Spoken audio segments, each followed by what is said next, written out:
Today I'm going to teach you how to make my favourite healthy snack. You will need protein, fat powder, gluten-free oats, then water, and then a cup. I should pour in the oats.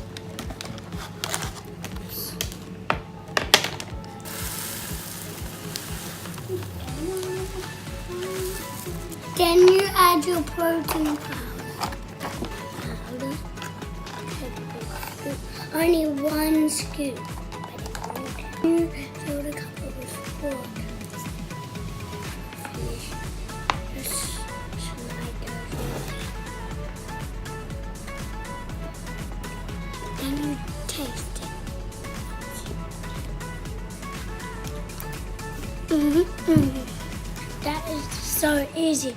See you next time. I'm going to do the splits. Whee!